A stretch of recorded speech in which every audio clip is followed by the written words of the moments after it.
El tema que vamos a desarrollar el día de hoy, pues es seguridad en trabajos en caliente, ¿no? Un tema pues muy importante para muchas empresas que en este caso quieran proteger a sus trabajadores cuando realizan, ¿no? sus actividades y implica en ello también estos trabajos, ¿no? Que requieren calor. Bien, vamos a iniciar respondiendo una pregunta, ¿no? Una pregunta clave. ¿Qué entendemos por trabajos en caliente?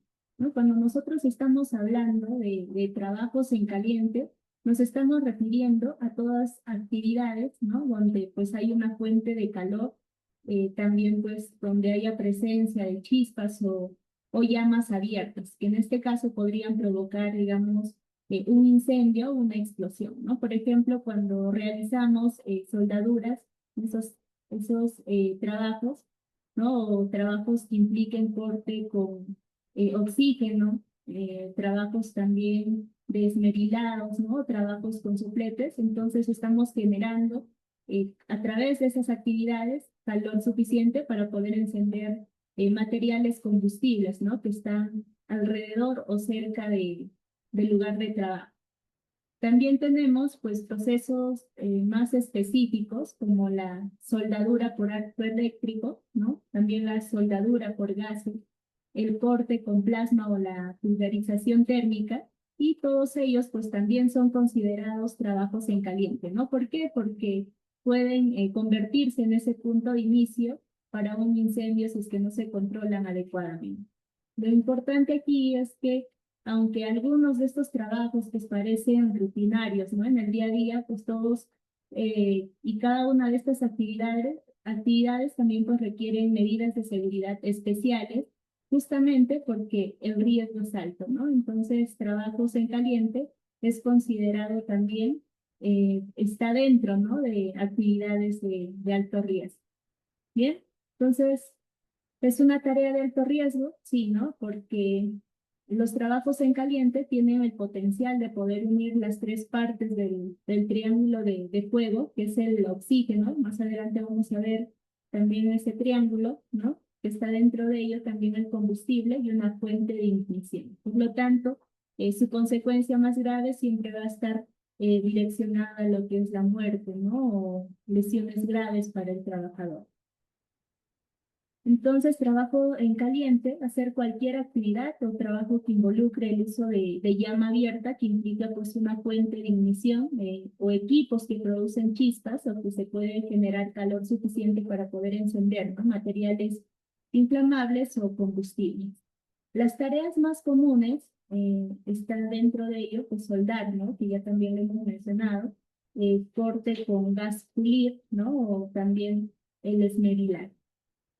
Vamos a pasar ahora a la base legal, ¿no? Tenemos la ley 29783, que es la ley de seguridad y salud en el trabajo, en donde pues en los artículos menciona que el empleador, ¿no? La empresa debe de garantizar las condiciones seguras frente a los riesgos físicos, ¿no? A los riesgos químicos y de incendio generados por justamente estas actividades, ¿no? Como la soldadura o corte.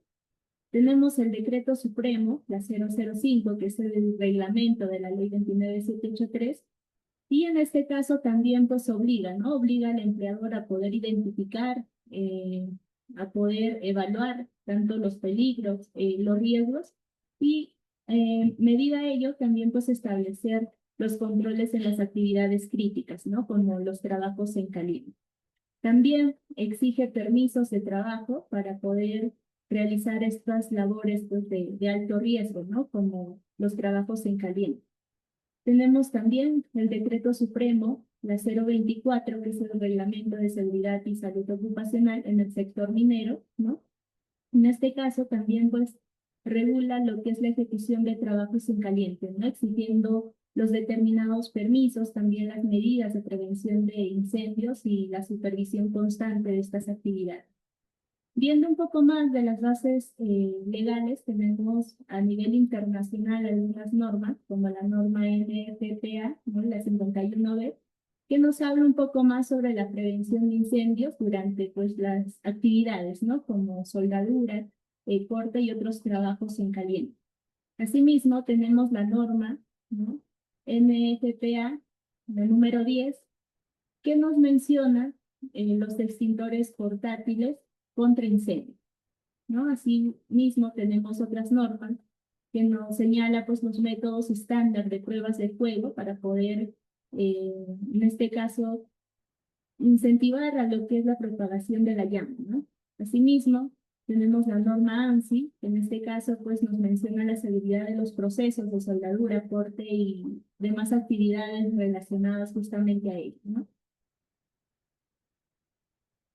Bien, vamos a ver ahora lo que respecta a las tareas, ¿no? Que están dentro de trabajos en caliente. Ya hemos mencionado la soldadura, también tenemos el corte o quemado con acetileno o gas de corte de concreto, también el esmerilado, ¿no? El picado de metal, también dentro de ello está el uso de llama abierta, el uso de equipos eléctricos que no son a prueba de explosión, también la apertura de paneles eléctricos activos dentro de un área peligrosa.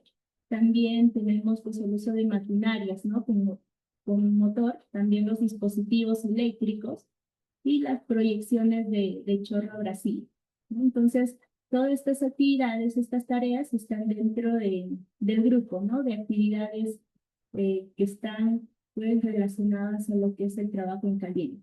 Bien, ahora vamos a hablar del triángulo de fuego que lo hemos mencionado al inicio, ¿no? Que es la base pues para entender cómo se produce un incendio, ¿no? Este triángulo tiene tres elementos indispensables, como podemos ver ahí en la imagen, ¿no? Primero está el combustible, ¿no? Que es todo aquello que pues, puede arder, ¿no? Por ejemplo, la madera, el papel, los plásticos, ¿no? O inclusive también vapor. Segundo, tenemos el comburente, que normalmente pues es el oxígeno, ¿no? Presente en el aire y sin él pues no puede haber fuego. Y tercero, tenemos la energía de activación, ¿no?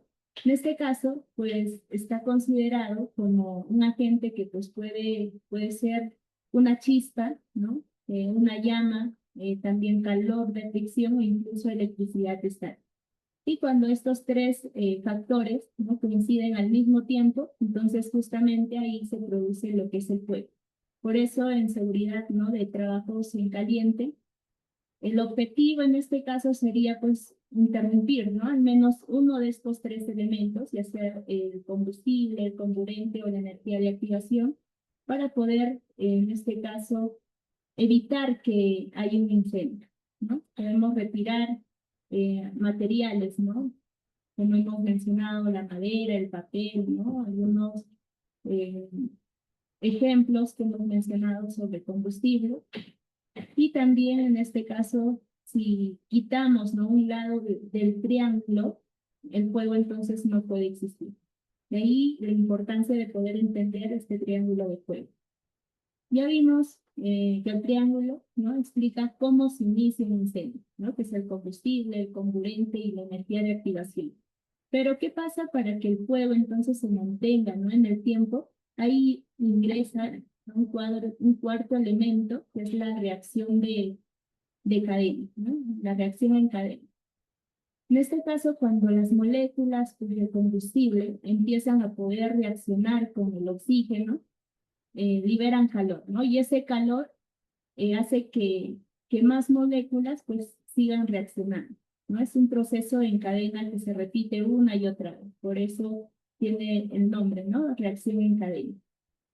Si al triángulo de fuego pues le sumamos este cuarto factor, entonces tenemos el tetraedro de fuego, ¿no? Que esto es clave también en lo que respecta a la prevención porque nos enseña que para poder apagar un incendio no solo podemos quitar el oxígeno o el combustible, ¿no? También podemos interrumpir lo que es la reacción en cadena, ¿no? Por ejemplo, usando ciertos agentes, ¿no? Extintores como los polvos químicos, que en este caso cortan justamente esa reacción.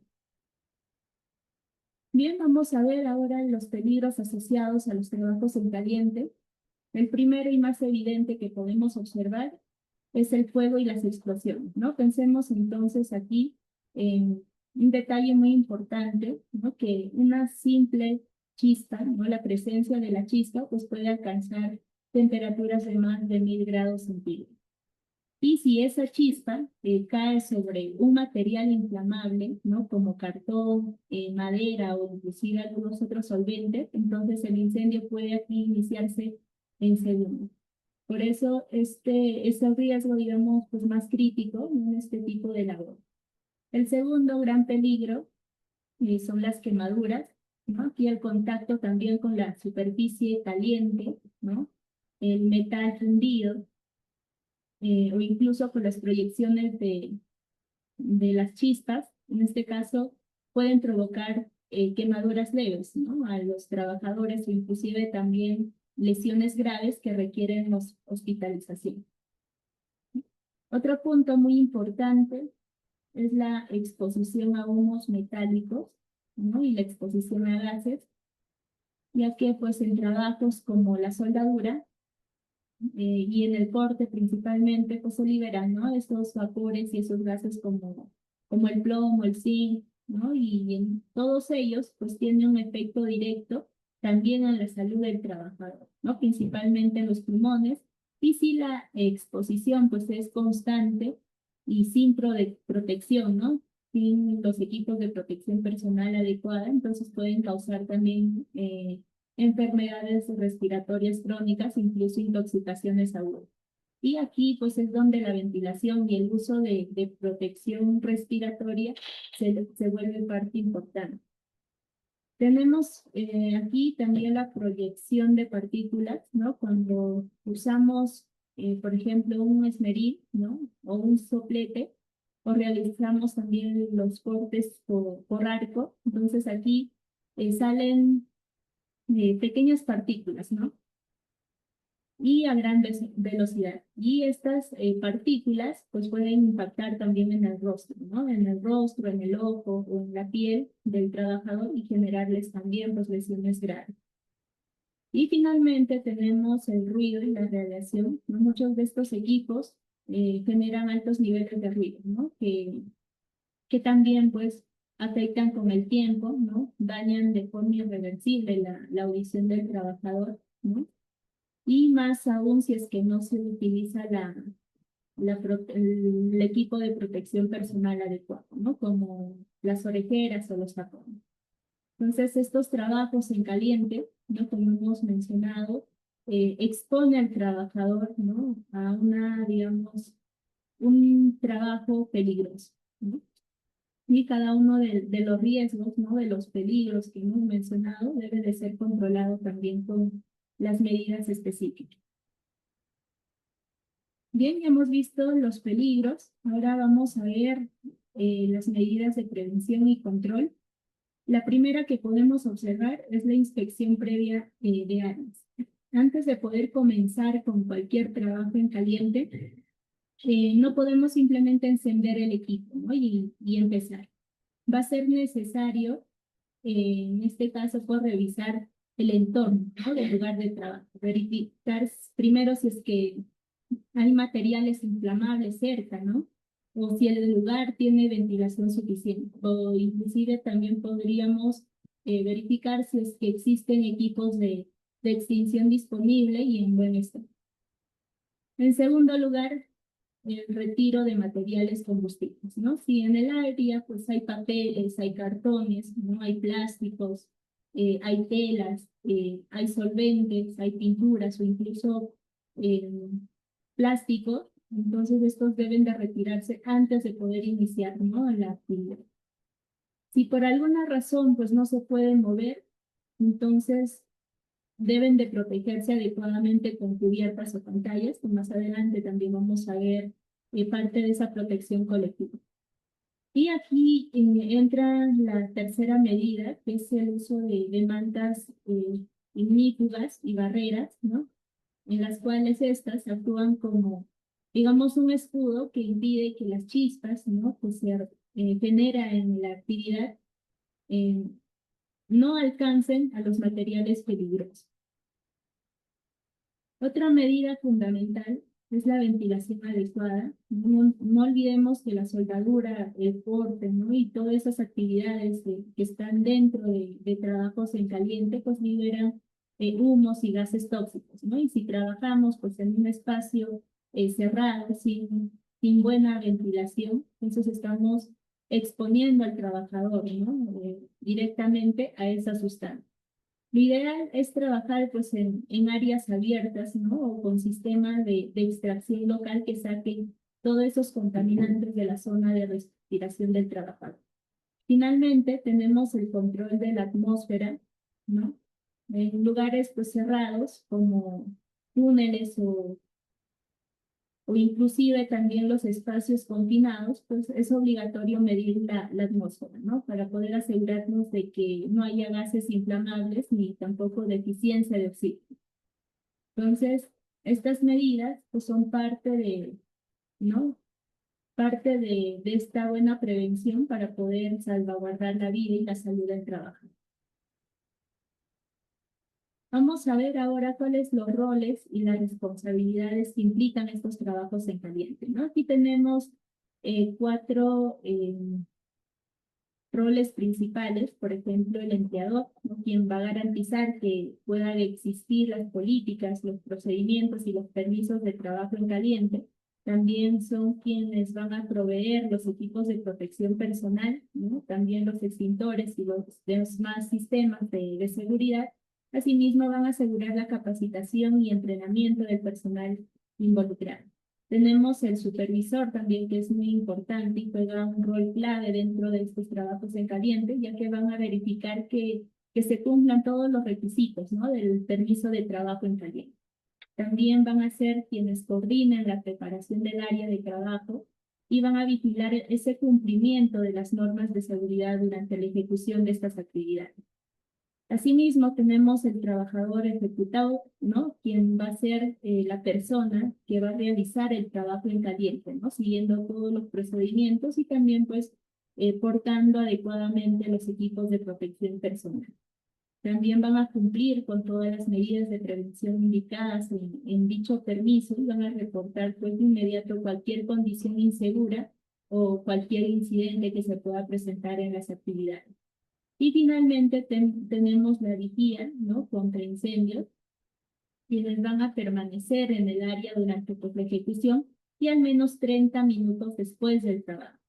También van a ser quienes cuenten con los extintores, ¿no? Van a contar con los equipos de respuesta inmediata ante fuego. Y finalmente, pues van a alertar y actuar de forma inmediata en caso de conato de incendio. Entonces son muy importantes que cada uno de ellos conozcan cuál es su rol y su responsabilidad. Bien, ahora vamos a pasar a la protección colectiva, ¿no? Dentro de ellos tenemos los programas de capacitación, que es muy importante considerar, ¿no? Contar con estos programas de capacitación y periódica integre todos los aspectos a tener en cuenta en los trabajos de caliente, ¿no? Como uso adecuado de los EPPs, ¿no? También poder considerar algunas capacitaciones específicas para cada actividad, ¿no? Realizados para justamente dar fundamento técnico práctico y que faciliten también a los trabajadores ese desempeño de sus funciones con la máxima seguridad. ¿Cuáles son las condiciones para la formación de esas capacitaciones? Pues aquí el empleador deberá de proveer la capacitación, ¿no? Como justamente lo dice también la ley. Debe de proveer los recursos, ¿no? Los recursos financieros, los recursos materiales, ¿no? Y equipos sin generar costo alguno a todos los empleados cuyo trabajo implique la realización de trabajos en caliente que requiere pues permiso o autorización para qué, pues para poder ejecutar esas actividades. De esta manera lo que se busca es garantizar la comprensión, ¿no? El conocimiento y las habilidades necesarias para que el desempeño, ¿no? de los trabajadores sea de manera segura. Estas capacitaciones pues, se deben de brindar a cada empleado, ¿no? Antes de que el empleado se le asigne sus labores, también antes de que haya un cambio en las funciones asignadas, cada vez que haya un cambio en las operaciones que representen peligro, ¿no? Sobre el empleado que no ha sido previamente capacitado, también se debe de brindar capacitación cuando el empleador tiene razones para creer, ¿no? Que quizás hay una desviación ¿no? Algún error de los procedimientos o que existe deficiencias en el conocimiento por parte del trabajador, o quizás si es que considera que existen deficiencias en las habilidades del trabajador en cuanto al desempeño de sus actividades.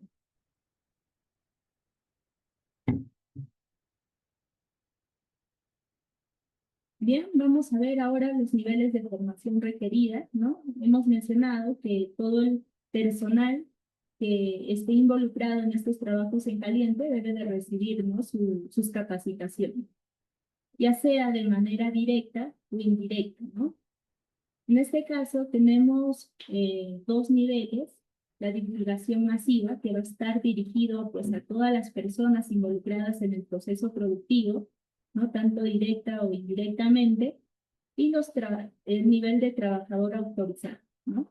Este trabajador autorizado, pues es el personal que justamente va a realizar esos trabajos en caliente y que también pues va a contar con el equipo, con el conocimiento y la certificación de haber recibido esas capacitaciones, ¿no?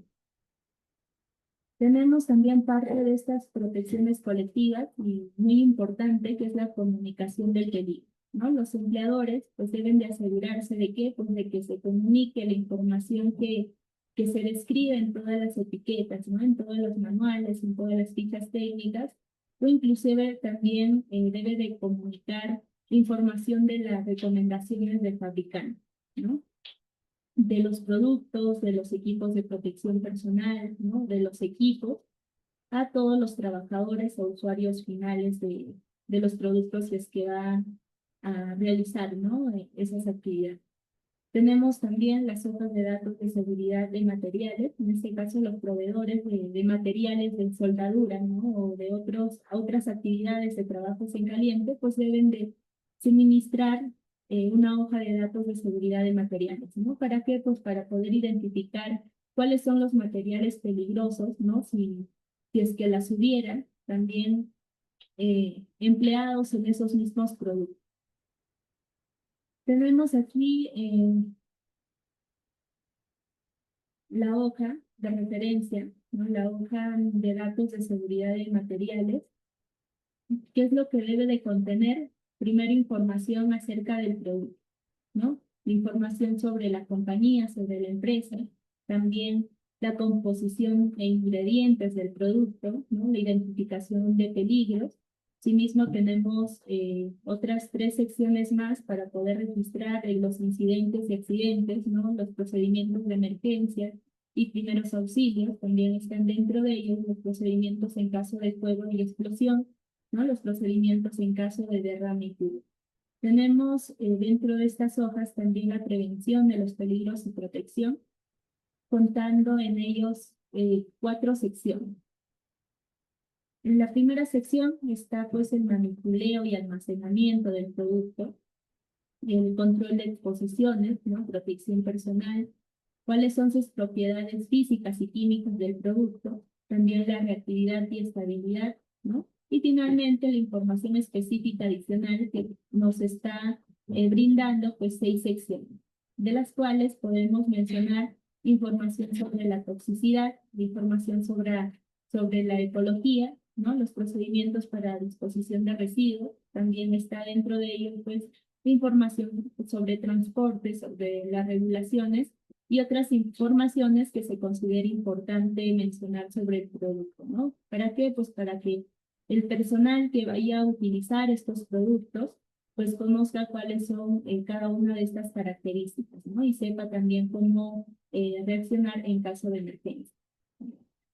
Tenemos los símbolos gráficos, ¿no? En este caso se deben pues, permitir estos símbolos en lugar de texto, ¿no? O inclusive combinados cuando presenten información de precaución equivalente. En este caso va a ser muy importante estos símbolos porque va a permitir, ¿no?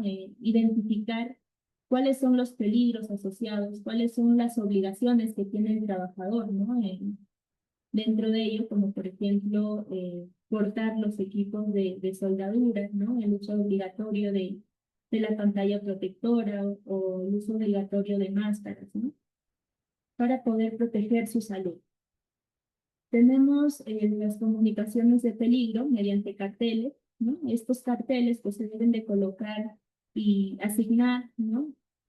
Por áreas en estos trabajos, ¿no? De soldadura o otros trabajos en caliente, y poder indicar también que pues deben usarse protección para los ojos, ¿no? Para el rostro, para las manos y otros dispositivos de protección que puedan ser aplicables para ello. Bien, tenemos aquí, por ejemplo, la identificación de los cilindros, que son muy importantes cuando se vayan a utilizar este tipo de productos, ¿no? Por ejemplo, deben de contar con el rótulo, ¿no? También deben de contar con la etiqueta y la señalización, ¿no? Es muy importante prestar atención a estas señales en las áreas de almacenamiento, ¿no? Como por ejemplo aquí tenemos peligro, inflamable lejos de fuentes de ignición, ¿no? Cigarrillos y llamas abiertas. Y finalmente aquí también pues consideramos lo que es el almacenamiento, poder almacenar estos cilindros, ¿no? Con material inflamable, con las tapas y los rótulos previamente puestos. ¿Qué nos dice la norma ANSI sobre seguridad en los procesos de soldadura, corte y afines? Pues nos indica, eh, en este caso, que se debe de proteger el área en general, ¿no? Aquí tenemos los equipos. En este caso se debe de mantener una buena organización ¿no? De cada uno de los equipos, de los materiales que se vayan a usar. Por ejemplo, también debemos de considerar lugares como pasillos, ¿no? En buen estado, ¿no? Tenemos escaleras de mano, ¿no? Escaleras fijas que también deben de mantenerse despejadas.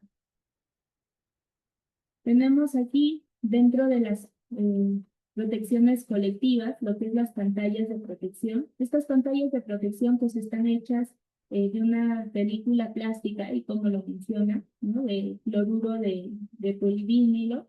En este caso va a proteger a los trabajadores, ¿no? Cercanos de la exposición a la luz UV del arco eléctrico, ¿no? Pero pues no deben de ser usadas ¿para qué? Pues para reemplazar lo que es el filtro de cristal usado en los cascos o caretas del soldador. Tenemos también la reflectividad, en este caso cuando la soldadura por arco pues, se realiza regularmente, entonces las paredes adyacentes y otras superficies también pues, deben de tener baja reflectividad a la radiación ultravioleta, ¿no? Asimismo, como estamos observando en la imagen de la diapositiva. Tenemos lo que son las cabinas de soldadura, en este caso cuando los trabajadores, ¿no? Y también las operaciones y las actividades lo permitan, estas estaciones de soldadura pues deben de ser separadas mediante pantallas o escudos no inflamables. Tenemos la manta para soldar, ¿no? Que también ya hemos mencionado parte de las medidas preventivas. Esta manta pues es ignífuga, ¿no? Para poder soldar. Es una manta incombustible de mayor o menor tamaño. Justamente está diseñada para poder repeler las chispas, ¿no? Y el metal fundido que se puedan proyectar hacia el exterior desde el punto de soldadura. ¿Cuáles son los tipos de mantas? Pues tenemos los tejidos de fibra, ¿no? Los tejidos de silicio, ¿no? Los tejidos de fibra de vidrio con silicona. Y cada una de estas mantas, pues justamente va a ser parte de estas protecciones colectivas. Tenemos, asimismo, la cortina para poder soldar, ¿no? Esta tela es resistente al calor y justamente está diseñada para poder ser colocada en las inmediaciones de las actividades de trabajo en caliente, ¿no? ¿Para qué? Pues para ser usada en aplicaciones verticales con exposición leves o moderada. Asimismo, parte de las protecciones colectivas está considerado la ventilación de las áreas de trabajo, ¿no? Entonces debe de proporcionarse en el área de trabajo una ventilación adecuada para todas las operaciones de soldadura, ¿no? O corte, ¿no? O relacionadas a trabajos en caliente. Una ventilación adecuada pues debe de ser una ventilación suficiente para la exposición, para que la exposición del personal a esas concentraciones peligrosas de contaminantes en el aire, pues se mantengan por debajo de los límites permitidos que especifican las normativas.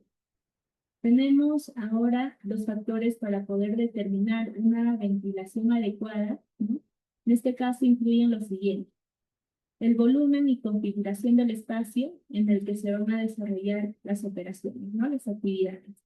También se debe de considerar aquí la cantidad y tipo de la operación que genera estos contaminantes y cuál es la concentración, ¿no? de estos contaminantes tóxicos o inflamables específicos que se generan en esa actividad de trabajos en caliente. Tenemos aquí también, ¿no? Para poder considerar para la ventilación, el flujo de aire natural y la ubicación de las zonas de respiración del soldador y de otras personas en relación con los contaminantes o fuentes, pues deben de poner, ¿no? Un área en donde la ventilación sea justamente pues adecuada, ¿no? Para no afectar la salud del trabajador. Vamos a pasar ahora a los sistemas, equipos de protección individual o personal, ¿no? En este caso, que va a ser importante como última barrera de protección estos equipos de protección personal, ¿no? Y que sean adecuadas para este tipo de actividad. Tenemos la ventilación de antiparras, que es una protección colectiva, ¿no? Para poder impedir lo que es el empañamiento de los lentes de acuerdo con la norma ANSI, la Z87. Tenemos aquí el equipo de protección personal, los lentes con cubierta exterior, que en este caso pues, se deben de proporcionar estos lentes para poder proteger eh, la lente con filtro de antiparras, ¿no? O también puedes proteger los cascos o caretas de mano contra esas salpicaduras, ¿no? Picaduras o rayones de la soldadura. Tenemos la protección de los ojos y la cara del trabajador. En este caso, pues el supervisor debe de especificar cuál va a ser el tipo de equipo de protección personal necesario para esa actividad que vaya a realizar.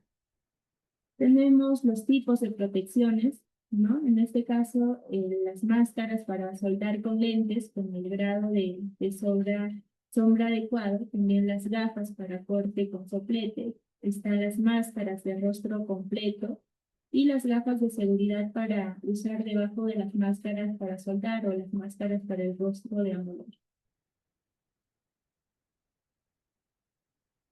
El rango de número de sombras para los lentes pues tiene que variar de 2 a 14, ¿no? Entonces los números más altos tienden a ofrecer mayor protección, ¿no? Aquí tenemos una tabla que justamente muestra el número de sombra, ¿no? Recomendados para los tipos específicos de trabajo en caliente. El número 14, ¿no? Como hemos mencionado, digamos, es de mayor protección y están recomendados para trabajos de soldadura de gas, ¿no? Soldadura por arco metálico con gas, también para trabajos, en este caso, de soldadura, ¿no? TIG para plasma corte con arco. Tenemos aquí, por ejemplo, la número 2, que digamos, pues es el que brinda menos protección, pero igual ayuda a proteger la vista, ¿no? del trabajador. En este caso, para actividades con soplete de soldadura. ¿Cuáles son las limitaciones de ello? Pues en este caso tenemos, ¿no? Los trabajos de soldadura, ¿no? Los trabajos que implican también parte eléctrico y la fundición. En este caso tenemos también las aplicaciones que pueden utilizar para la industria de la madera, ¿no? Mantenimiento automotriz, también para el reciclaje, la construcción civil, laboratorios. ¿Y cuál es el mantenimiento? En este caso de las caretas, ¿no? Deben de estar bien pues, cuidados y no deberían de transferirse de un empleado a otro sin haber sido limpiados, ¿no? Vamos a ver ahora parte de los equipos de protección personal y colectivo. Tenemos lo que es la ropa de protección, ¿no? Este equipo es requerido justamente para los trabajos en caliente, ¿no? Para poder proteger lo que es la piel y el cuerpo y los pies del trabajador. Tenemos dentro de ello el cuello con botones, ¿no? Y como podemos observar en la imagen, también la máscara para soldar, ¿no? Con filtro para lentes ajustables, también los guantes resistentes al fuego, ¿no? Tenemos la chaqueta resistente al fuego por fuera de los pantalones y sin bolsillos abiertos. También tenemos los pantalones resistentes al fuego y botas altas de cuero y puntas de acero o dieléctrica, ¿no? Que pues pueda proteger todas las partes del cuerpo del trabajador. ¿Cómo nosotros podemos seleccionar la ropa de protección? En este caso, la ropa de protección adecuada para las operaciones de soldadura y corte, pues van a variar con el tamaño, ¿no? La naturaleza o la ubicación del trabajo que se vaya a realizar. Y la ropa, pues debe de mantenerse limpia, ¿no? Ya que el aceite y la grasa, pues pueden reducir sus cualidades protectoras de esta ropa de protección. En este caso debe de ser de material resistente, ¿no? Debe de contar con equipos normatizados, ¿no? Tener buenas condiciones para poder utilizarlo y debe de estar asignado a un determinado personal. Tenemos asimismo para la protección de las manos, ¿no? En este caso son los guantes, y se recomienda pues que sean fabricados de cuero, ¿no? También que sean reforzados en los puntos de más desgaste y además deben de contar con un largo mínimo de 14, ¿no? Para poder brindar una adecuada protección. Este guante, a base de cuero, pues debe de ser justamente ideal para el trabajo de maquinistas y mantenimiento en general, donde pues se requiera proteger de riesgos mecánicos medios y bajos, ¿no? Al trabajador. Tenemos asimismo las mangas, ¿no? Casacas de cuero, que también deben de ser fabricados en diversos tipos de cuero, ¿no? En este caso, el fabricante pues, debe de indicar cuál es el más adecuado según las especificaciones, ¿no? Acuerdo y acorde a lo que es a los trabajos de soldadura que se vayan a realizar en. Tenemos el mandil de cuero, que también es muy importante poder utilizarlo, ¿no? Y el calzado de seguridad, que en este caso, pues un soldador, ¿no? Que se dedica a estos trabajos en caliente debe de usar ese calzado de seguridad que sea aislante, ¿no? Que no tenga broches y ni partes metálicas, excepto que pues estén cubiertas con material aislante. Tenemos las orejeras y el tapón, ¿para qué? Pues para poder proteger, ¿no? Los oídos del trabajo. En este caso, como menciona la normativa, ¿no? Los niveles permisibles en una jornada laboral que es de 8 horas, pues debe de ser menor de 85 decibeles, ¿no? En este caso es muy importante, pues cuando pasa a estos niveles, usar protección, ¿no? Dependiendo también del fabricante, debe de brindar pues una protección aproximada de 27 decibeles, en donde permita también pues ajustarse rápido al trabajador, y que sea seguro, que sea cómodo dentro del canal auditivo. Asimismo, tenemos los equipos de protección respiratoria, en este caso, para el uso de estos respiradores, se disponen lo que es los materiales adecuados, ¿no? Para la fabricación de estos respiradores. ¿Para qué? Pues para poder brindar una mayor, digamos, protección al trabajador. Las máscaras respiratorias con filtro, pues se deben de utilizar, ¿no? En ambientes donde donde hay presencia de gases, ¿no? De humos metálicos y puedan afectar la respiración, ¿no? O puedan, en este caso, afectar la salud del trabajador. ¿Cuáles son los usos? Pues exige aquí que para el trabajo en caliente, al aire libre, con metales que contengan estas sustancias tóxicas como el acero o el zinc o el cromo, ¿no? Se deben de utilizar este tipo de respirador. Hay que tener en cuenta aquí también, pues antes de usar esta máscara respiratoria, se debe de realizar la capacitación pertinente, ¿no? Y obtener la autorización debida y usar únicamente una máscara respiratoria que esté diseñada y clasificada para los peligros involucrados en las actividades que se vayan a realizar. Tenemos también las máscaras respiratorias con suministros de aire. En este caso, pues, se suministran aire puro a la máscara del rostro desde una ubicación fuera del área de trabajo. ¿Cuáles son sus usos? Pues es que proporciona soporte vital crítico cuando se trabaja en espacios donde las llamas pueden consumir el oxígeno disponible, ¿no? También pues se requieren siempre para el trabajo en caliente con materiales de berilio. También pueden ser necesarios cuando se trabaje con materiales que contengan cadmio, plomo o mercurio. Y siempre son necesarios en espacios cerrados con ventilación inerte. Bien, entonces el uso del EPP es muy importante, ¿no? Para poder proteger al trabajador. En este caso, la inspección general de estos EPPs antes de su uso va a ser clave, ¿no? Para la protección 100%. Hay que verificar que la ropa pues no esté impregnada con materiales combustibles inflamables. Hay que mantener cerrados los bolsillos de la ropa del trabajador, ¿no? No introducir la basta del pantalón en la caña del zapato de seguridad y tampoco no soldar utilizando lentes de contacto. Aquí, por ejemplo, tenemos la imagen, ¿no? De los equipos de protección personal que hemos mencionado también, ¿no?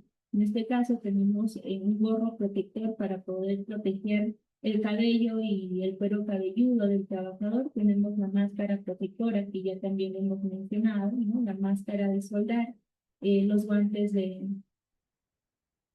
de cuero, ¿no? El delantal de cuero.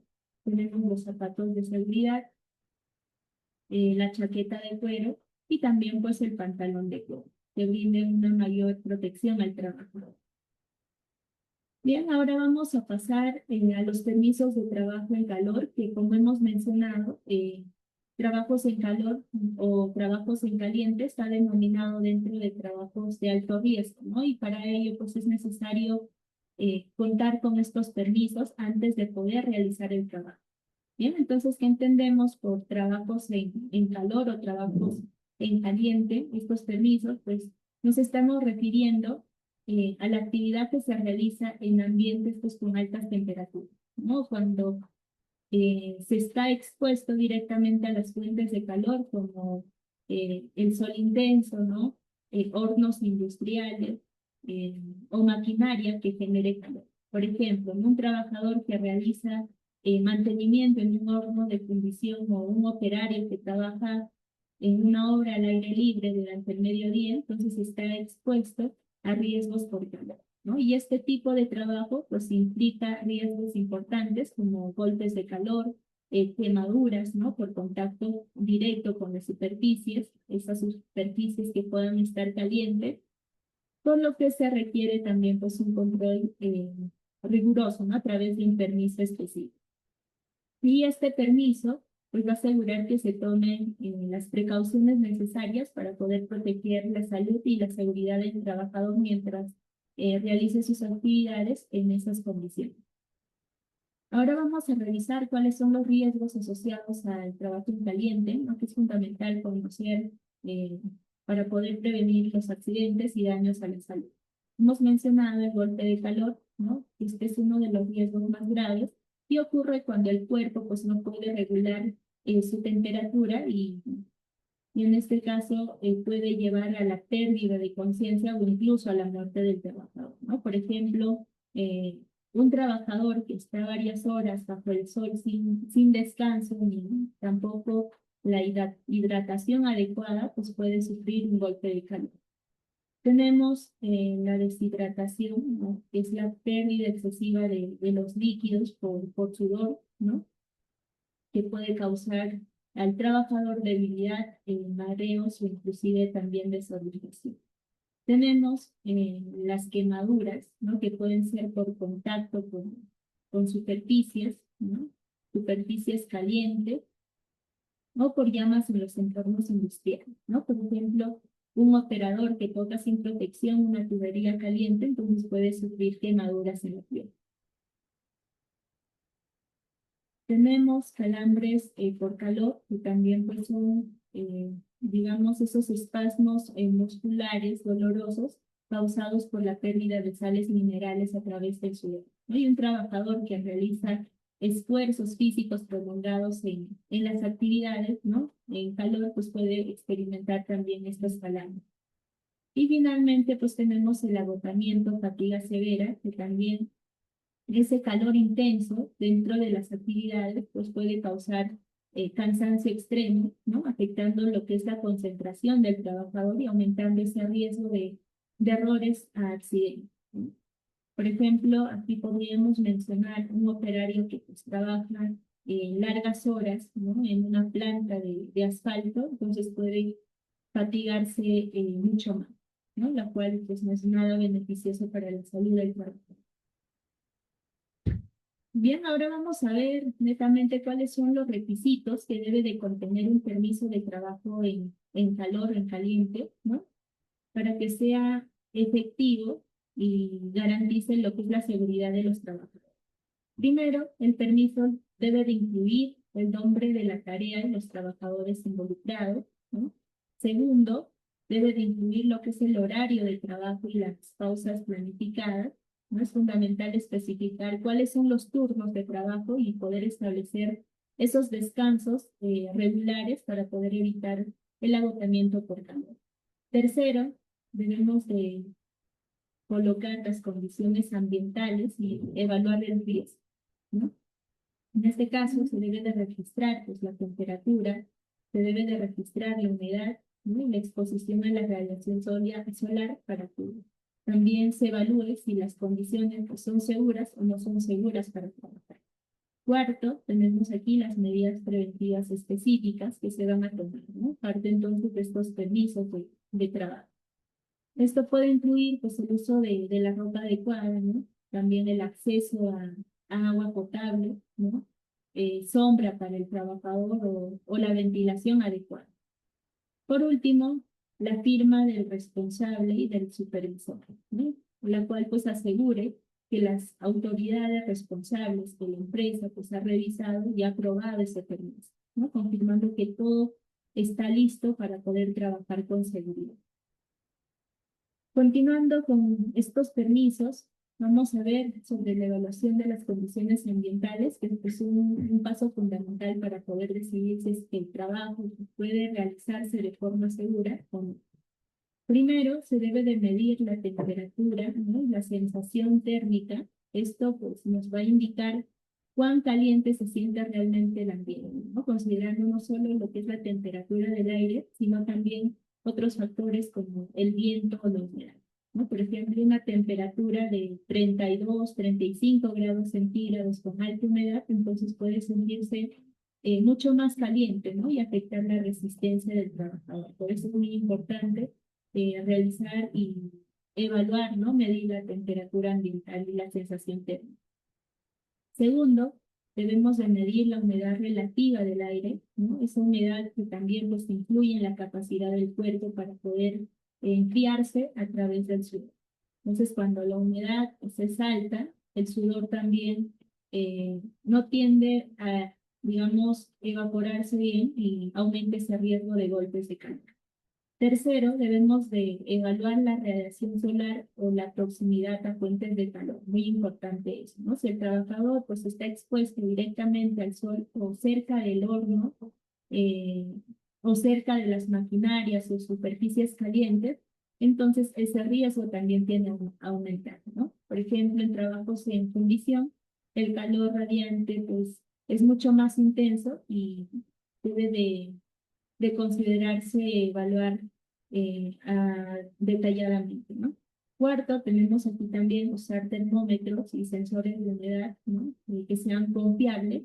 Estos instrumentos pues, nos va a permitir medir con esa precisión las condiciones del ambiente antes y durante la jornada de trabajo. Y por último, debemos evaluar el tipo de tarea y esfuerzo físico que va a realizar el trabajador, ¿no? Por ejemplo, una tarea que requiere esfuerzo físico intenso en un ambiente caluroso, entonces representa también un riesgo mayor y puede requerir más pausas o medidas especiales para ello.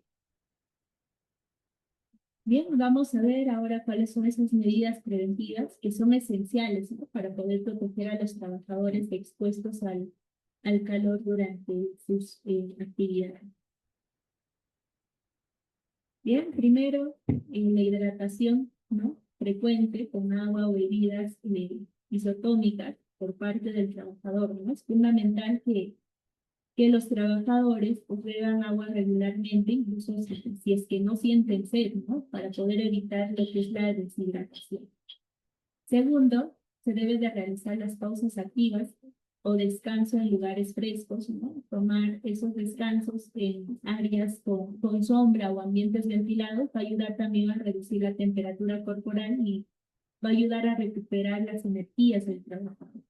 Tercero, se debe de usar ropa ligera y adecuada, ¿no? Preferentemente en colores claros. Cuarto, tener una protección solar, ¿no? Con gorros y cremas bloqueadores, ¿no? Y por último, una supervisión constante y turnos rotativos, ¿no? Entonces aquí los supervisores van a jugar un rol importante, ¿no?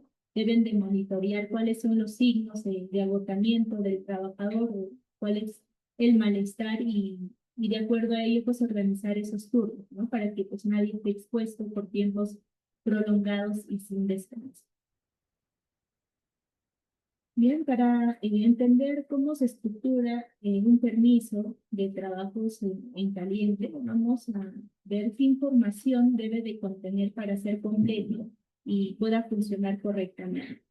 Primero tenemos los datos generales del trabajo y del área, ¿no? Por ejemplo, debemos de describir aquí en qué condiciones está, ¿no? El área.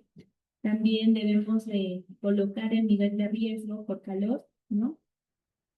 Debemos de considerar las medidas de prevención, esas medidas que hemos mencionado anteriormente, ¿no? Como las pausas activas, la hidratación muy importante, los equipos de protección que se van a usar, ¿no? Por ejemplo, ropa ligera, las mascarillas, ¿no? También los guantes, el mandil de cuero, ¿no? Todas esos equipos de protección personal que son adecuados para cada actividad que se vaya a realizar. Y finalmente, pues la firma y horario de inicio y fin de estas actividades, que son muy importantes. Finalmente, es vital también conocer pues, los procedimientos de atención ante emergencias, ¿no? Relacionadas con el trabajo. ¿Para qué? Pues para poder actuar de manera rápida y salvar vidas. Primero, debemos de reconocer cuál es el signo de agotamiento por calor, ¿no? Esto puede incluir mareos, sudor, ¿no? Sudor excesivo, confusión, también pues puede ser debilidad o náusea. Por ejemplo, si un trabajador pues, se siente mareado y desorientado, entonces debemos de actuar inmediatamente. Segundo, llevar a la persona a un lugar fresco y sombreado, ¿no? Esto va a ayudar a bajar la temperatura corporal y va a evitar que esa situación pues, se empeore. Tercero, debemos de hidratar con agua fresca, ¿no? Nunca bebidas energéticas o alcohólicas. Y si la persona pues, no mejora rápidamente, debemos de llamar a emergencia, ¿no? Una emergencia médica. Y quinto, la empresa debe de contar también con un protocolo escrito y entrenado para poder actuar ante las emergencias, ¿no? Todos deben de saber cómo actuar ante una situación de emergencia, ¿no? Relacionado pues, a estos trabajos en caliente. Bien, entonces vamos a ver ahora algo muy importante que cuando existen, ¿no? Digamos, incendios, explosiones, es muy importante saber cómo actuar a tiempo, ¿no? Y para ello también nosotros debemos de saber cómo usar estos extintores portátiles, ¿no? Que son una línea primaria de defensa, digamos así, con capacidad para poder controlar y extinguir incendios de tamaño limitado, ¿no? Estos extintores pues no van a reemplazar a los sistemas e instalaciones físicas, ¿no? En este caso, los trabajadores que van a utilizar un extintor, ¿no? Deben de estar también y deben de conocer, ¿no? Toda la información de ellos y toda la información que contenga en las placas de identificación de los fabricantes, ¿no? Y el manual de instrucción.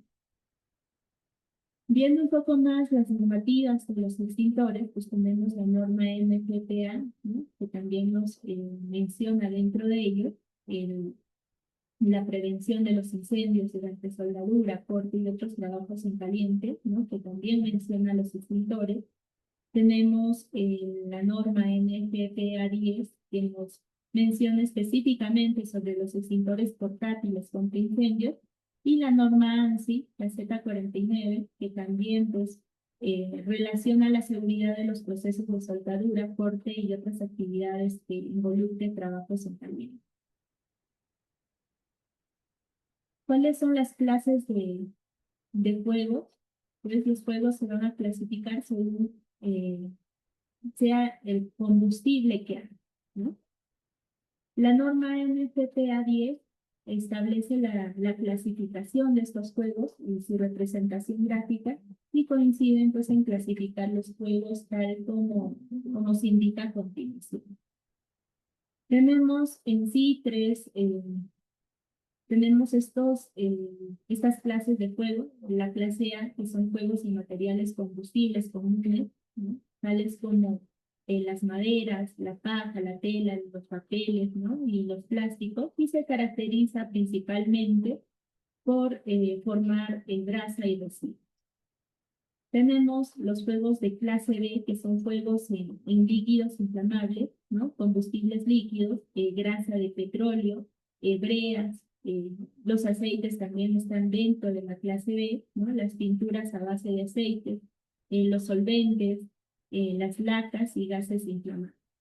Tenemos la de la clase C, que son fuegos que involucran equipos eléctricos energizados, ¿no? Aquí los fuegos de la clase C, entonces deben de ser identificados también pues, por un círculo que contenga la letra C en blanco sobre un fondo azul, ¿no? Como tenemos ahí en la imagen de referencia. Los fuegos de la clase D pues son fuegos en metales combustibles, tales como el titanio, ¿no? El magnesio y otras aleaciones, como el sodio, el litio y el potasio. Estos fuegos deben de ser identificados, ¿no? Mediante una señalética también. Aquí tenemos una estrella, ¿no? De 5 puntas que tiene dentro de ello en la letra D, ¿no? Tiene también pues el fondo amarillo. De la clase K, ¿no? Son los fuegos que se producen en las instalaciones de cocina y que también involucran medios combustibles usados para cocinar, ¿no? Como las grasas y los aceites. Y de ahí su denominación de la K por kitchen, ¿no? Que es cocina en inglés. Y en este caso, pues tenemos un hexágono, ¿no? De color negro y dentro de ello tenemos pues la letra K de color blanco que representa a estos fuegos de la clase K. Todos los combustibles pues, que arden con llama entran en combustión en la fase gaseosa, ¿no? Y según su temperatura se presentan 3 niveles. El primer nivel es el punto de ignición. Ese punto es aquella temperatura mínima a la cual el combustible pues, emite suficientes vapores que en presencia de aire u otro comburente pues se inflaman en contacto de una fuente de ignición, pero si se retira pues se acaba. Tenemos el siguiente nivel, que es el punto de inflamación, que ese punto es aquella temperatura en la cual pues, el combustible va a emitir el suficiente vapor que en presencia de aire u otro comburente y en contacto también con una fuente de ignición, entonces se inflama y sigue ardiendo, ¿no? Entonces se pierde la fuente de ignición. El nivel 3, pues tenemos el punto de autoinflamación, que es aquella temperatura mínima a la cual un combustible pues emite vapores, ¿no? Y que en presencia también de aire u otro comburente comienza a arder sin necesidad de otro aporte de una fuente de ignición.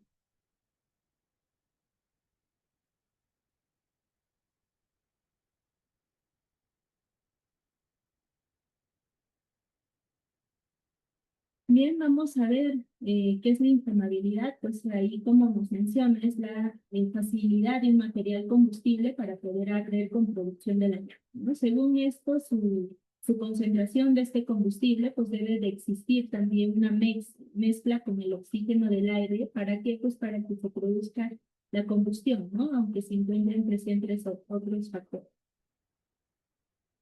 ¿Cuáles son los límites de inflamabilidad o de explosión? Tenemos el límite, digamos, superior y el límite inferior de inflamabilidad, ¿no?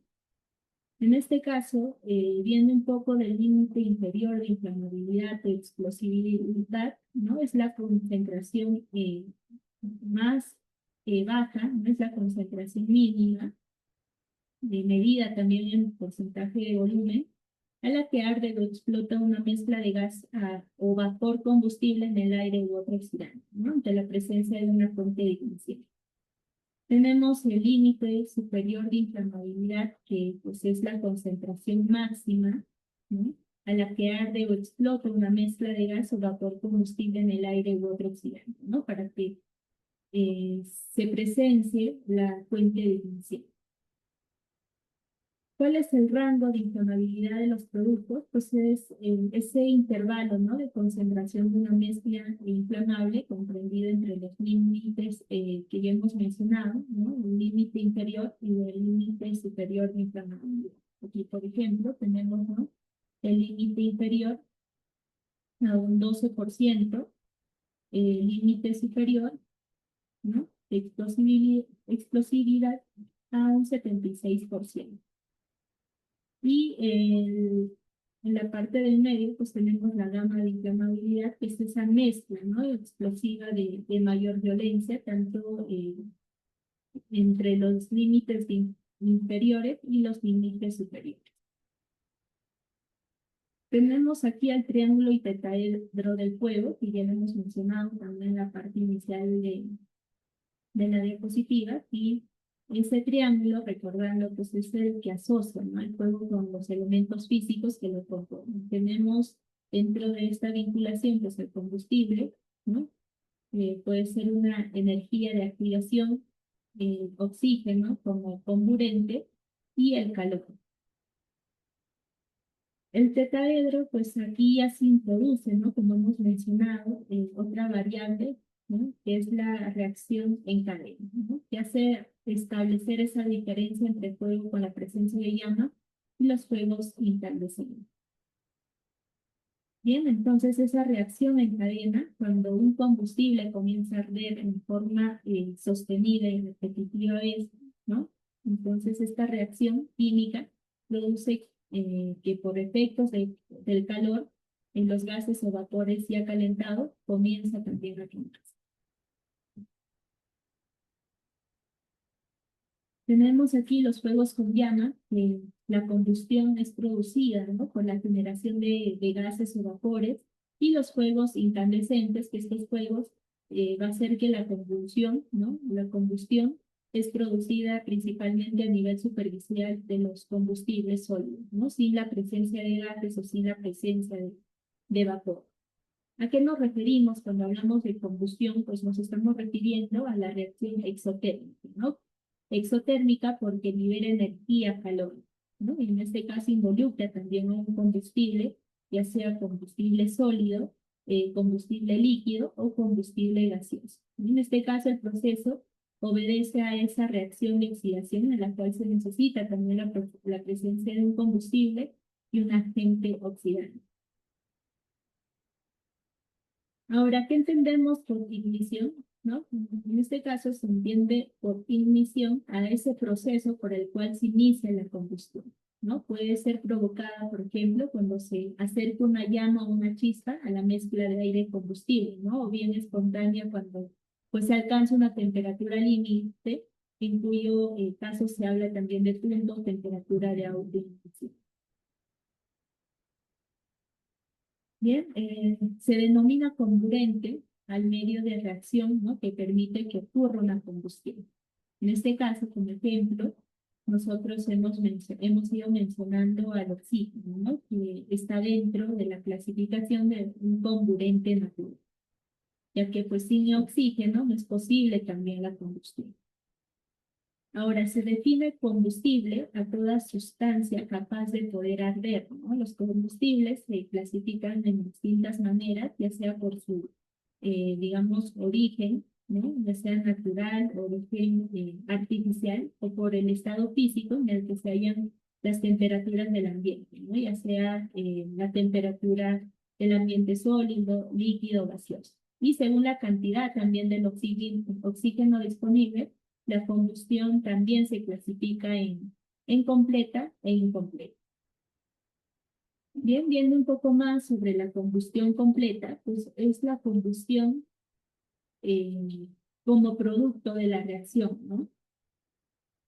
También aquí el calor de la reacción pues se libera, ¿no? Por eso se dice que es una reacción exotérmica, ¿no? Y esa energía calórica hace evaporar el agua, o sea, los productos de una combustión completa pues están en estado gaseoso, ¿no? La combustión completa entonces presenta una llama azul pálido y como podemos ver en la imagen, ¿no? Y es la que libera la mayor cantidad de calor, ¿no? Comparada con la combustión incompleta, que lo vamos a ver ahora, del mismo combustible.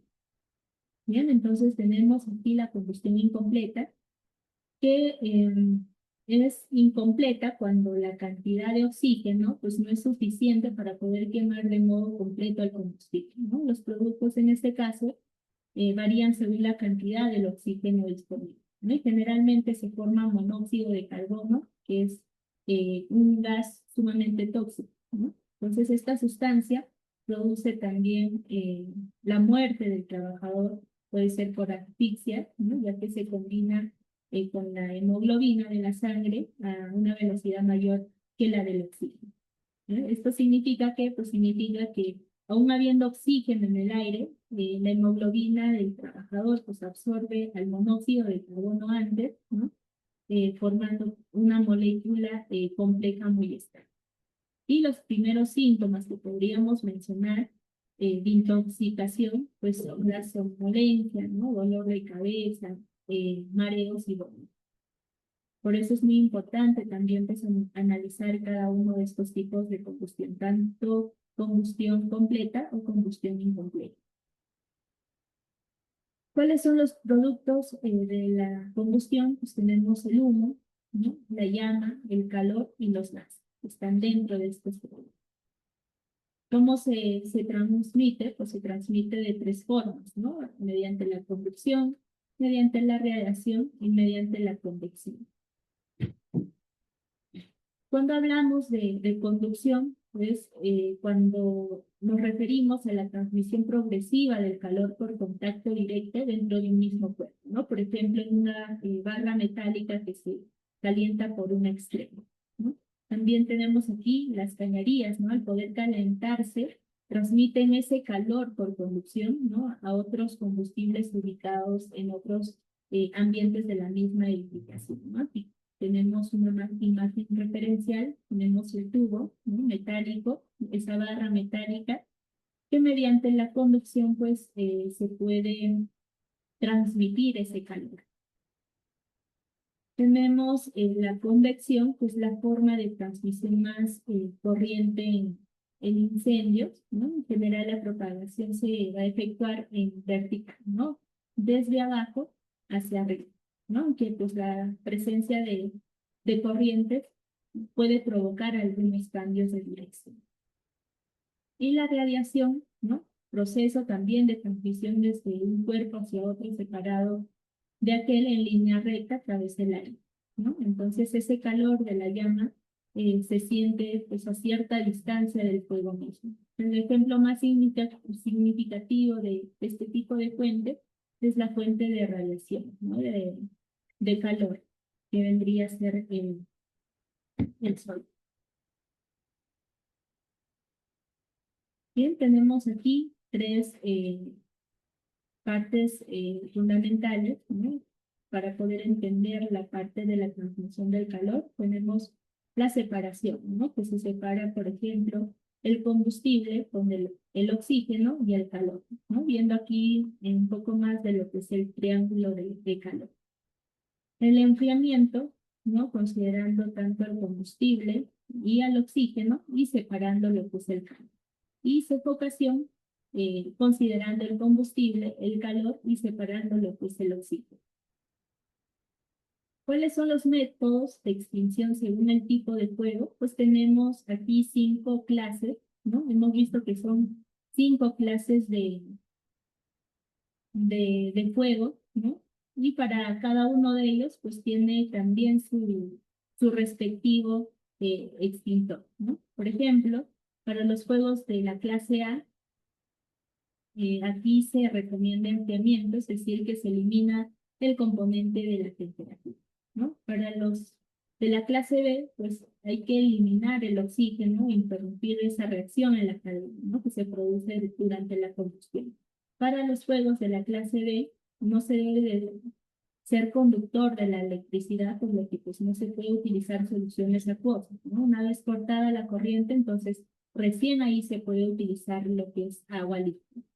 Tenemos la clase D, que aquí hay extintores justamente diseñados, ¿no? Especialmente para la protección de incendios de este tipo, ¿no? Y para la clase K requiere de una solución acuosa de acetato de potasio que en contacto pues, con el fuego producen de inmediato efecto de saponificación que enfría también y aísla el combustible del oxígeno, ¿no?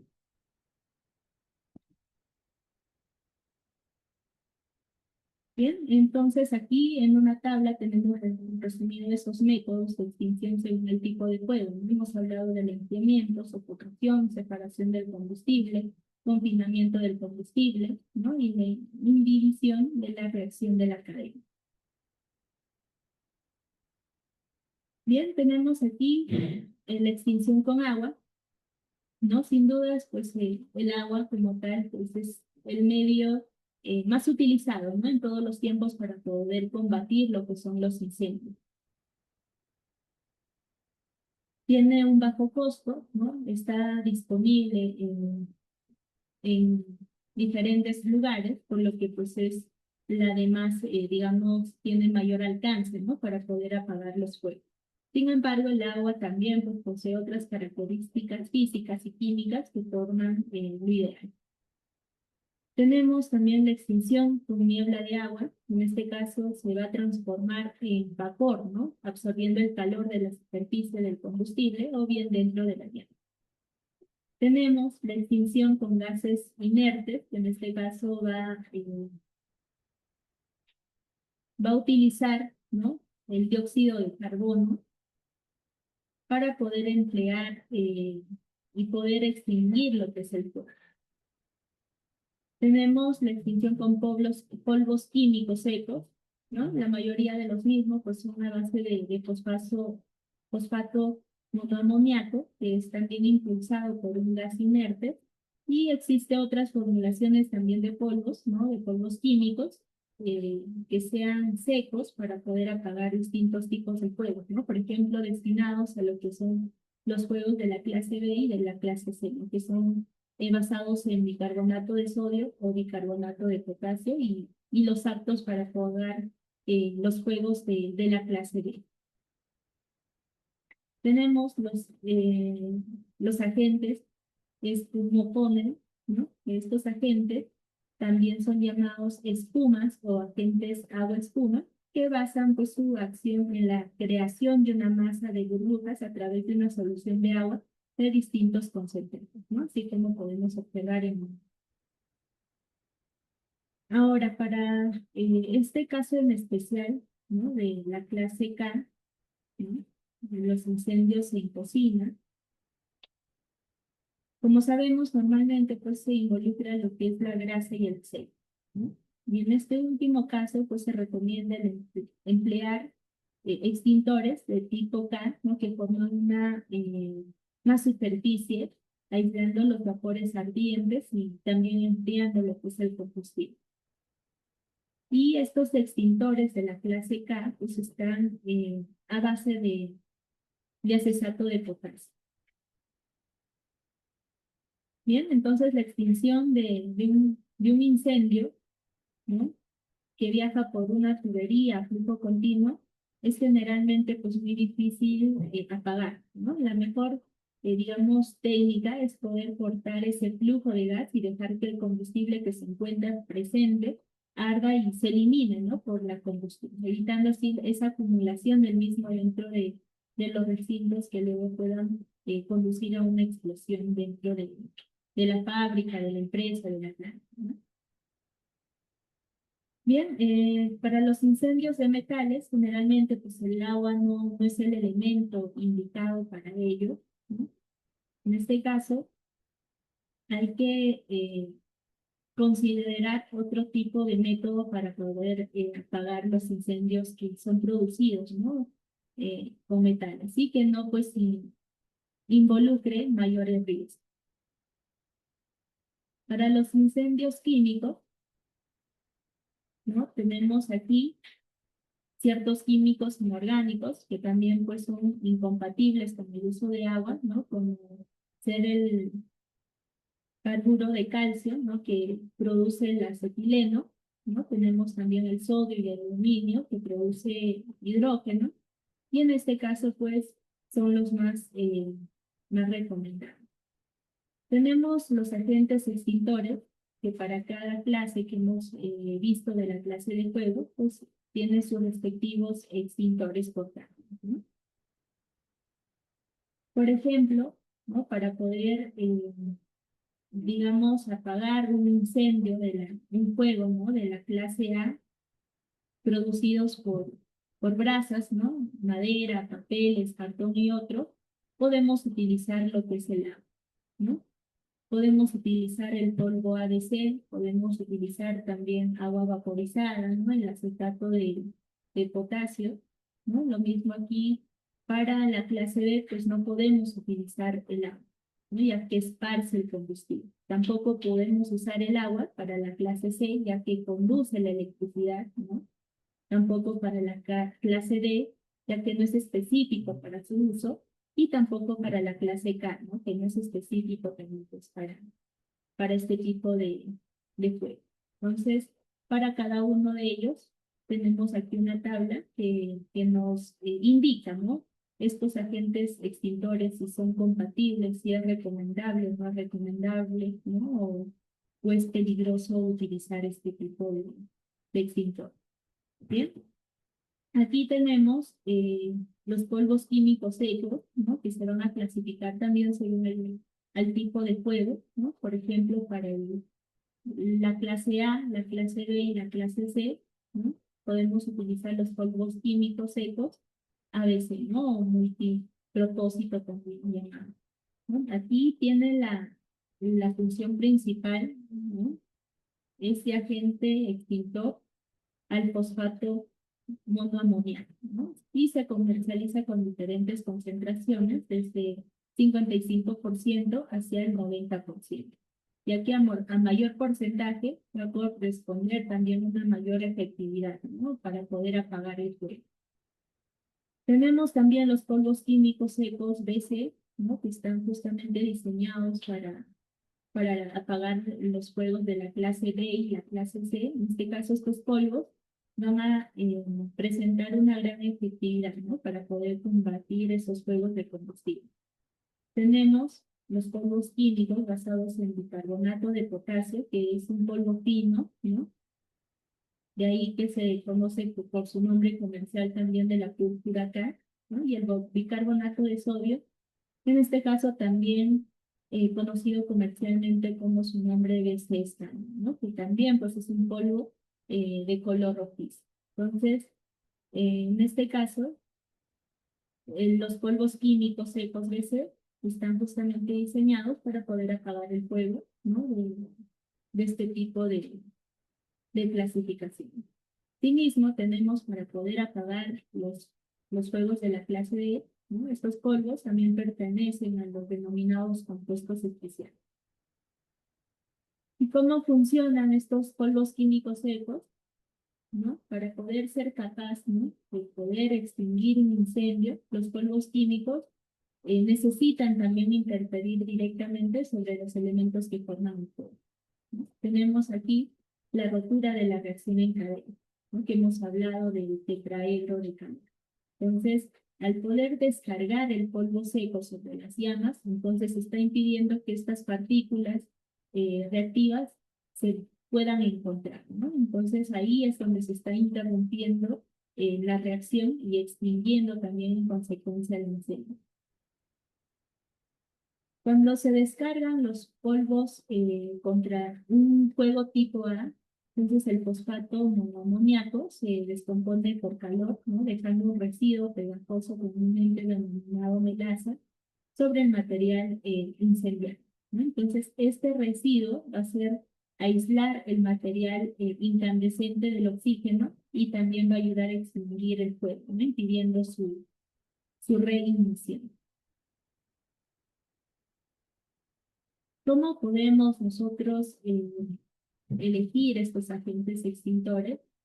Pues debemos de considerar qué tipo de fuego de clase vamos a apagar, ¿no? Y de acuerdo a ello, escoger la más adecuada para cada clase. ¿Cuáles son las desventajas, no? En este caso tenemos la extinción temporaria, ¿no? En este caso los polvos secos pues no producen atmósferas inertes por encima de la superficie de los líquidos, ¿no? Y tampoco, pues, dentro de estas desventajas podemos encontrar, ¿no?, que estos polvos secos son corrosivos, ¿no? Entonces no deben emplearse donde se encuentren instalaciones o equipos eléctricos delicados, ¿no?, o de alto valor. Bien, tenemos también como otro agente extintor, ¿no?, las espumas sintéticas, y estas espumas ayudan a combatir los incendios con una masa estable, ¿no?, de pequeñas burbujas de menor densidad que la mayoría de los combustibles líquidos y que también pues el tipo de emplear el agua, ¿no?, como agente extintor. ¿Cómo funcionan estas espumas? Pues las espumas extinguen fuegos producidos por combustibles o líquidos inflamables, ¿no?, actuando de 4 formas distintas. La primera es que aísla el aire y, en consecuencia, el aporte del oxígeno a los vapores inflamables, ¿no? Segundo, pues elimina la ionasización de los vapores inflamables, ¿no?, por parte del combustible. Tercero, pues separa las llamas de la superficie del combustible. Y cuarto, enfría la superficie del combustible y su entorno, ¿no?, lo cual pues ayuda a poder extinguir el fuego. Tenemos tipos de espumas.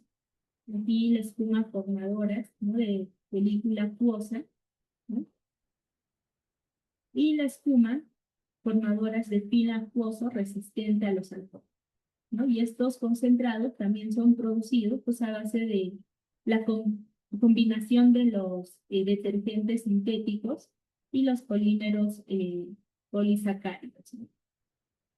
Bien, vamos a ver un poco más de los extintores, cuáles son sus clasificaciones también, pero para ello vamos a ver cuál es la parte, ¿no?, que compone un extintor. Bien, tenemos aquí el cuerpo del extintor, ¿no?, de la parte roja. Tenemos aquí el agente extintor, ¿no? El número 3, pues es el agente impulsor, ¿no? Tenemos también en la parte 4, en imagen, el manómetro, ¿no? Tenemos el tubo de sonda de salida. También tenemos lo que respecta a la maneta palanca de accionamiento, ¿no?, la maneta fija, el pasador de seguridad, ¿no? Tenemos también lo que es la manguera, ¿no?, y la boquilla de manguera, ¿no?, para poder garantizar su uso y mantenimiento adecuado también de estos extintores. es importante que el personal sepa cómo utilizarlo, ¿no? Cómo realizar su mantenimiento y verificar si está en las óptimas condiciones. ¿Cómo se clasifican los extintores portátiles? Y tenemos según su tamaño, ¿no? Pueden ser extintores manuales, extintores sobre ruedas, ¿no? Aquí como podemos observar, y extintores fijos. Asimismo, se pueden clasificar según su agente extintor, ¿no? Eh, extintor que contiene agua, no espuma, dióxido de carbono, polvo químico seco, los polvos químicos secos especiales. Y finalmente, según su método de expulsión, ¿no? Presurización directa o presurización indirecta. Viendo un poco más de lo que respecta la clasificación según su tamaño, pues tenemos los extintores manuales, ¿no? Que lo hemos mencionado, lo cual pues va a poder ser usado por el operador llevándolo suspendido de la mano, ¿no? Y cuyo peso no debe de exceder los 20 kilogramos.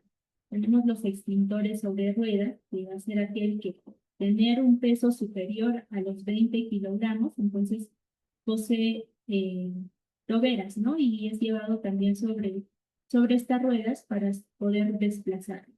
Y los extintores fijos, que son aquellos que justamente se encuentran en una instalación fija, ¿no? Generalmente para su accionamiento automático. Tenemos los extintores según su agente extintor, ¿no? Agua, espuma y dióxido de carbono. Tenemos, según el agente, en este caso, para polvos químicos secos, ¿no? Y los especiales. Según el método de expulsión, pues de presurización directa y finalmente de presurización indirecta. Y tenemos también las partes, ¿no? Del extintor de presión directa, en este caso cuenta con una palanca de descarga, ¿no? Cuenta con un seguro, el manómetro, ¿no? La manguera de descarga, la boquilla de descarga, tenemos el tubo, ¿no? El tubo sifón, el agente extintor, también el gas nitrógeno seco y el asa de acarreo. Tenemos aquí las partes del extintor de presión indirecta.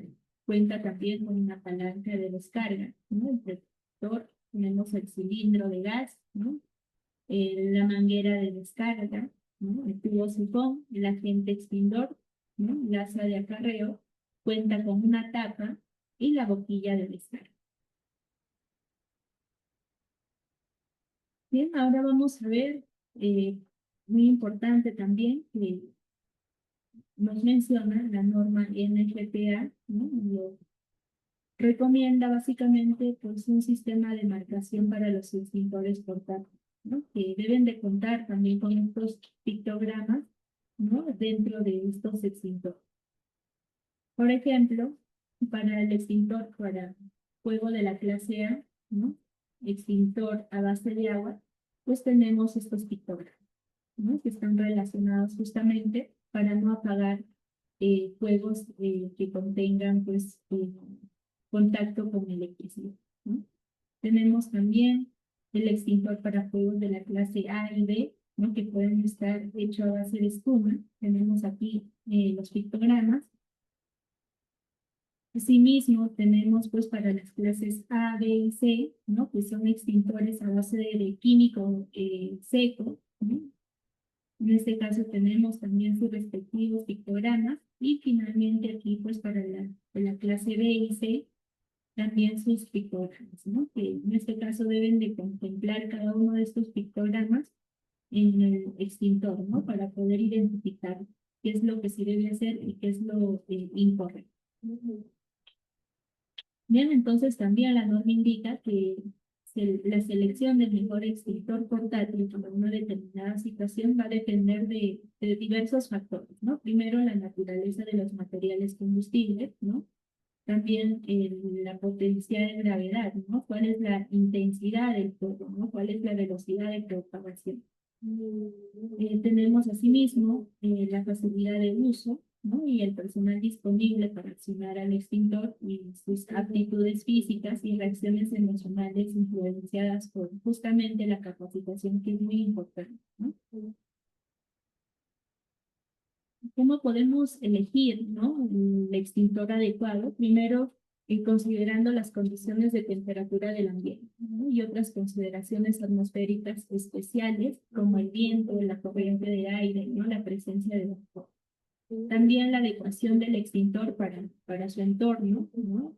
También debemos de considerar cualquier reacción química adversa que pueda estar entre el agente extintor y los materiales encendidos. Asimismo, cualquier inquietud sanitaria y de seguridad operativa, ¿no? Y también pues los requisitos de conservación en buenas condiciones y el mantenimiento para extintor. Bien, la persona responsable de la planificación de la protección pues puede contribuir a garantizar que esa elección del extintor pues sea la correcta, ¿no? Mediante la aplicación también de determinados procedimientos. Aquí tenemos 4 procedimientos fundamentales que podemos mencionar. La primera, la ubicación de los extintores cerca de los riesgos para los que son adecuados, ¿no? También el uso de los extintores adecuados para más de una clase de fuego, ¿no? También la clara señalización del uso previsto y lo más importante, ¿no?, capacitación de los empleados en el uso de los extintores apropiados. Bien, aquí tenemos entonces que los extintores deben de contar con la numeración correlativa sobre el extintor, ¿no? También debe de estar en el lugar de la ubicación, el número, ¿no? Y señalizar el extintor según la norma técnica, ¿no?, la 391. Asimismo, puede ser de manera opcional, ¿no?, contar aquí con una superficie pintada, ¿no?, debajo del extintor de 1 metro cuadrado y también en la parte superior, ¿no?, como podemos observar en la imagen. Entonces, los extintores no deben de estar obstaculizados, ¿no? Deben de estar en un lugar pues, visible, bien iluminado.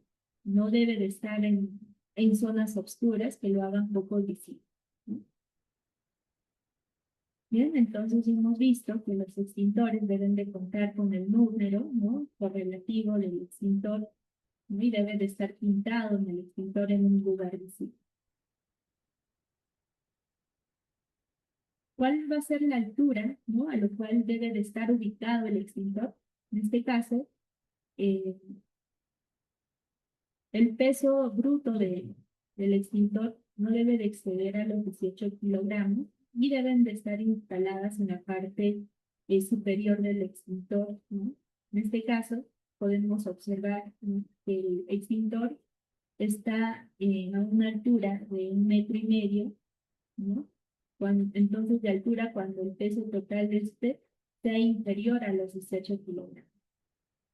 Asimismo, la señal, ¿no?, la señalética del extintor se debe de colocar desde una altura de 1,8 metros, ¿no?, medidos desde el piso hasta la base inferior de la señalética. Los extintores que tengan pues, un peso bruto mayor a 18 kilogramos, ¿no?, excepto el tipo sobre ruedas, deben de ser instalados también pues, de manera que la parte superior del extintor no esté a más de 1,10 metros por encima del piso. Y la señalética, al igual que el anterior, pues debe estar ubicada, ¿no?, a una altura de 1,8 metros desde el piso hasta la base inferior, ¿no?, de la señalética. En ningún caso, pues el espacio entre la parte más baja del extintor y el piso, pues no deben de ser menos de 20 centímetros. En el caso de las paredes o tabiquerías que no resisten, entonces se pueden instalar un pedestal, al igual que la imagen, un pedestal que tenga un diseño con una apropiada base también que pues permita una instalación estable. De igual forma, tiene que tener pues, 20 centímetros, ¿no?, del piso a la base inferior del extintor, ¿no? La altura para colocar la señalética, de igual forma, debe de ser de 1,8 metros, ¿no? Desde el piso hasta la base inferior del señalética. Bien, los extintores pues deben de estar ubicados en este caso los extintores del riesgo de la clase A, deben de estar ubicados de modo que las distancias de recorrido máximo no excedan los 22,9 metros. Ahora para la clase B pues no deben de exceder los 15 metros. De igual forma, para los de la clase D no debe de ser mayor a 22,9 metros y los de la clase K pues no deben de exceder 9,1 metros, ¿no? Desde el riesgo hasta los extintores.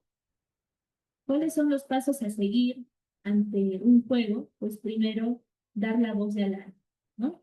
Conservar la serenidad, ¿no? Que es muy importante. También tomar el extintor más cercano y el que sea el adecuado para la clase de fuego.